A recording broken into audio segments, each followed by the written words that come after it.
Bien, alors je vous propose un petit tour aujourd'hui avec Gaël. Gaël qui est hypothérapeute.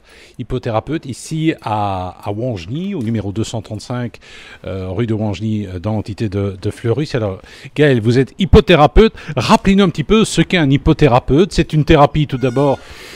C'est un mode de guérison. C'est quoi exactement? Moi, je préfère l'appeler une thérapie pour aller vers un mieux-être. C'est très vaste tout ça. En effet. Alors c'est une formation que vous avez suivie à l'université. Oui, à l'UCL.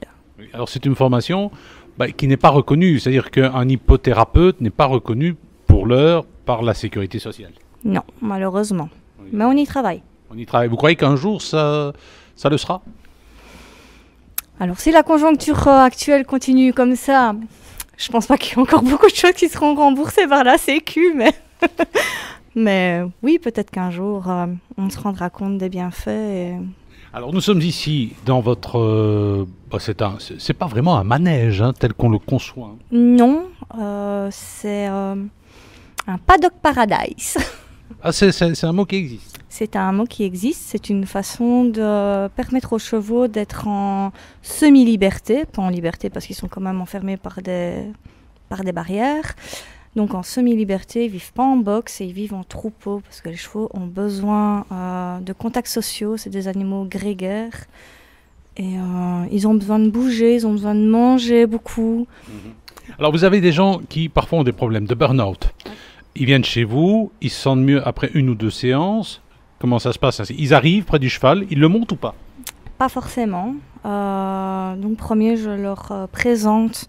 La première fois qu'ils viennent, je présente tous les chevaux, je présente l'environnement, ce que je trouve intéressant et sécurisant que les gens sachent où ils mettent les pieds. Ils sont pas farouches les chevaux, ils sont là tout près. Ah oui, non, pas du tout. Ils sont vraiment habitués et ils sont très très calmes, vraiment. J'ai un peu plus nerveux, le petit gris là-bas, mais quand je dis nerveux, c'est... Sur une échelle de 10, il est à 4, quoi. Par exemple, on va entendre celui-ci qui est en train de manger. Bonjour, toi, bon appétit. Il a l'air assez grand, là, lui. Il est très grand, c'est le plus grand. Il y a deux chevaux grands, comme ça, et des autres qui sont plus petits. Oui. Alors, on a en dessous, on a à côté, là, il a l'air sympa, celui-là. C'est Mini Pouce. Elle s'appelle Mélisse, c'est la plus petite, c'est une petite Shetland. Alors ça c'est évidemment pour les enfants. Il y a beaucoup d'enfants qui viennent pour vous voir, pour faire appel à l'hypothérapie. Pourquoi beaucoup d'enfants? Pourquoi beaucoup d'enfants? Parce que... Les enfants aiment les chevaux évidemment. Oui déjà. Ils viennent pourquoi? Parce qu'ils ont des problèmes psychologiques les enfants? Problème de manque de confiance en eux. Ou alors juste pour faire du baby poney. Et ça leur apporte quelque chose? Oui. Alors par exemple, c'est vrai que vous traitez généralement les gens qui ont des problèmes mentaux. Est-ce qu'il vous arrive parfois, est-ce que l'hypothérapie peut aider des schizophrènes par exemple? Je pense bien, oui. Vous n'avez jamais eu le cas? Je n'ai jamais eu le cas, mais j'ai travaillé avec des personnes schizophrènes. Oui. Et l'hypothérapie peut leur apporter quelque chose? Je pense. Oui. Alors, au total, vous avez combien de chevaux? 7. Alors, vous m'avez dit aussi qu'il y avait des ongres, c'est ça? Oui, vous avez bien retenu. C'est quoi exactement?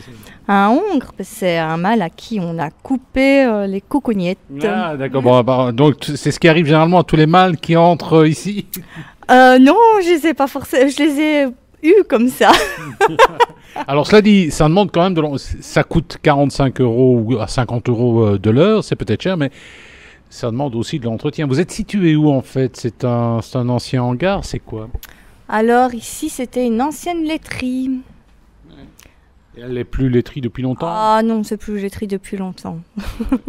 Alors, cela dit, l'hypothérapie, il n'y a pas beaucoup d'endroits où on fait de l'hypothérapie finalement.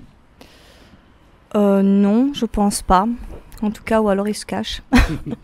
Vous avez vous-même appris à faire du cheval, j'imagine. Vous avez fréquenté les manèges. Évidemment, ici, la conception est un peu différente. Oh oui, il y a 25 ans que je connais le milieu du cheval. Et ça fait 25 ans que je ne comprends pas pourquoi on les mettait dans des boîtes. Ah, ça les perturbe aussi? Ah oui, les chevaux, c'est vraiment, ils sont faits pour marcher, ils sont faits pour être ensemble. C'est contraire à leur vie d'être en boxe. Alors la compétition? Oui. Qu'est-ce que vous en pensez? Bah, voilà, les gens font ce qu'ils veulent, mais moi, la compétition, bah, voilà, c'est pas pour moi. Alors, les chevaux, de manière générale, ils sont bien aussi, parce que bon, la personne arrive, elle est en contact avec le cheval, soit qu'elle le monte ou qu'elle ne le monte pas, mais le cheval, la personne peut choisir son cheval, mais est-ce que le cheval peut à un moment donné sentir que la personne, il y a quelque chose qui ne va pas? Est-ce que le cheval peut être aussi sélectif? Sélectif, oui, il pourrait, mais ici, franchement, j'ai pas encore eu le cas, donc il y a toujours moyen de. Bah, ça peut aussi être un petit challenge. J'en ai un qui est très très sensible, donc avec des personnes qui ont un certain degré d'énervement en eux ou un peu trop d'énergie, ben, ce cheval va le montrer. Et donc c'est tout le travail de je souffle et je laisse partir l'énergie par mes pieds. Et vous-même, quand vous avez un petit problème, vous n'êtes pas en forme, hein, le moral à zéro, vous allez voir un de vos chevaux ou vos chevaux? Exactement, c'est un ressourcement quotidien. Un cheval en particulier, vous avez votre préféré? Ben, il y a le gris là-bas, c'est celui que j'ai depuis... Ah, c'est le plus fougueux là, lui. Hein. Ah oui, le plus fougueux avec 4 de tension. Ouais.